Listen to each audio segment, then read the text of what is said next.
ఆదివారం చర్చికి పోతున్నావు కదా, ఓ పెద్దాయన, ఓ పెద్దమ్మ, మందిరానికి పోతున్నావు కదా, నువ్వు రోజు ప్రార్థన చేస్తున్న మీ దేవుడు ఉన్నాడే, ఆయన మీకొచ్చిన కష్టాల్లో నుంచి మిమ్మల్ని బయట వేయగలడు అని ఒక అన్యుడు చెబుతున్నాడు. కానీ ఈ రోజున దేవుని పిల్లలు ఏమంటున్నారు తెలుసా? మా దేవునికి అన్నీ చేత కావండి, కొన్నే.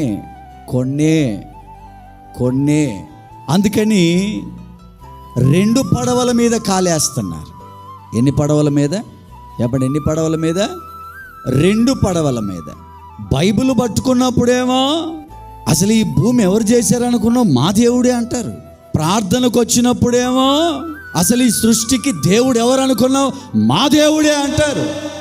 అద్భుతం జరిగినప్పుడేమో మా యేసు ప్రభువేనండి గొప్ప దేవుడు అంటారు. ఇంత కిస్మిస్ వచ్చిందనుకో, బట్టల్లో కానీ, ఇళ్ళల్లో కానీ, వంటల్లో కానీ అసలు మామూలుగా చూపిరు దేవుణ్ణి. ఇంత బాగా చేసేవాళ్ళు 2వ పడవ మీద కూడా అప్పుడప్పుడు కాలేస్తున్నారు.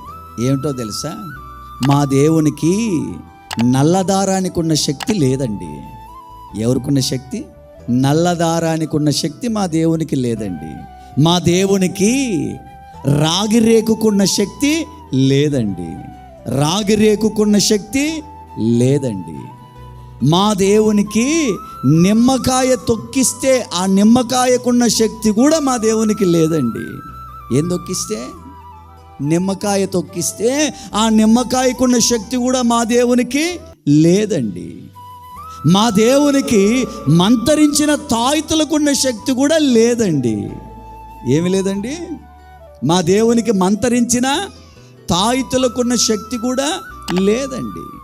ఇలా దేవుని పిల్లలైన వాళ్ళు సృష్టికర్త యొక్క బలాన్ని తెలిసి కూడా, సృష్టికర్త యొక్క శక్తి తెలిసి కూడా అప్పుడప్పుడు 2వ పడవ మీదికి వెళుతున్నారు.